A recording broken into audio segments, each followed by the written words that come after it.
Greenland's government has said in a statement that it cannot accept under any circumstances the U.S. desire to control the territory. It also insisted that the territory's security could be secured through the NATO alliance, yet again rejecting any possible U.S. takeover.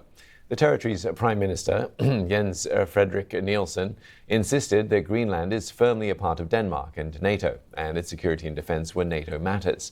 The latest comments come as President Trump repeated his intention to take control of the island. Well, for more, let's bring in retired U.S. Admiral James Foggo, who was previously a senior naval commander in NATO. He's seen many changes in the Arctic during his time sailing in the region, including the dramatic loss of ice and increase in Russian and Chinese activity there. Admiral, thanks very much for joining me to talk about this today. Now, you've had 4 decades of naval experience, including hunting Russian submarines in the waters between Greenland and Iceland. Help us understand Greenland's importance when it comes to NATO's maritime security. Well, thank you, Steve. Great to be with the BBC from the Center for Maritime Strategy this evening. And Greenland is very important as far as the security of the high north and the Arctic region. Greenland is the G in something that we refer to as the GI-UK gap, Greenland, Iceland, and the United Kingdom. And in the gaps between those two islands, Greenland being the largest in the world and Iceland being a significant island nation, there's a lot of naval traffic in and out of there, including submarines.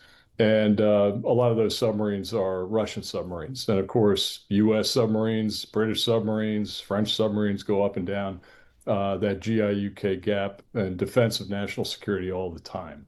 And so having a secure perimeter around North America is something that is very important to the President of the United States.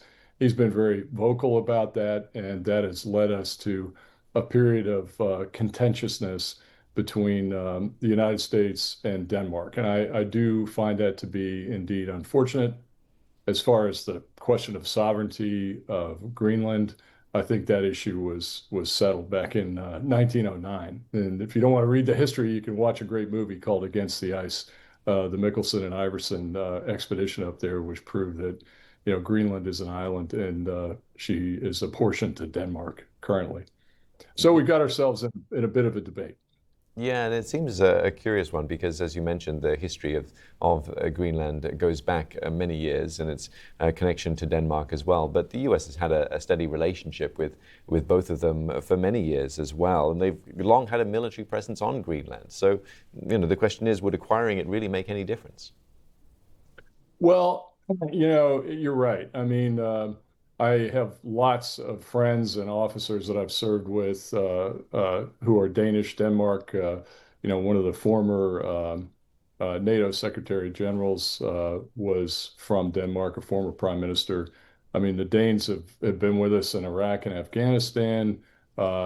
They've lost more per capita in Afghanistan than any other NATO nation, including the U.S. I served side by side with them in combat operations during the Libya campaigns, 2 campaigns, Odyssey Dawn, Unified Protector. And they are just, a fantastic professional force. So hate to see anything like this happen.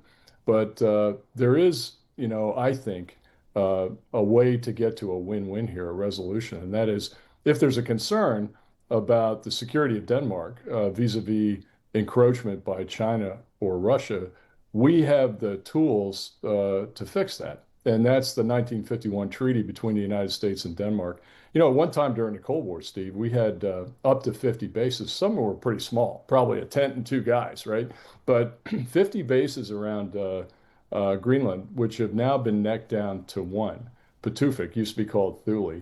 And that's an early warning radar up there, which is really important to the United States because anything coming over the pole, including ballistic missiles, will be picked up by that radar.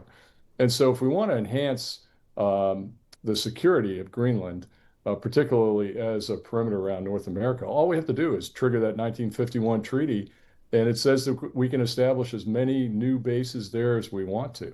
And so I think that gets to the win-win between the current discussion with the U.S., with Denmark, and with Greenland.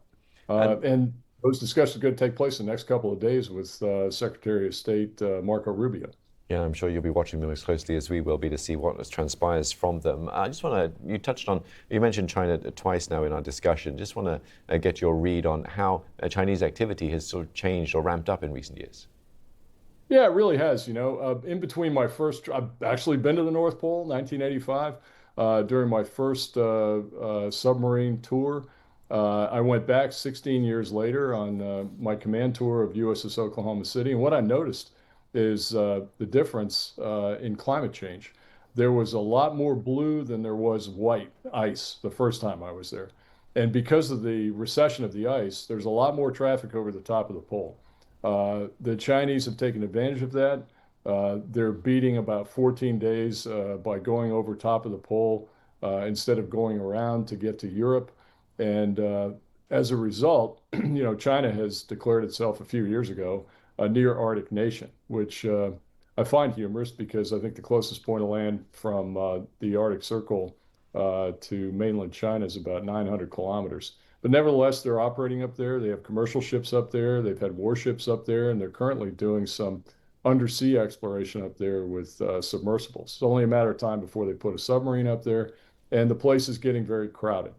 Um, all of these countries, China, Russia, and the United States, we all have weapon systems and things that we like to test in water. Putin has been a champion of his new hypersonic torpedo, the Poseidon.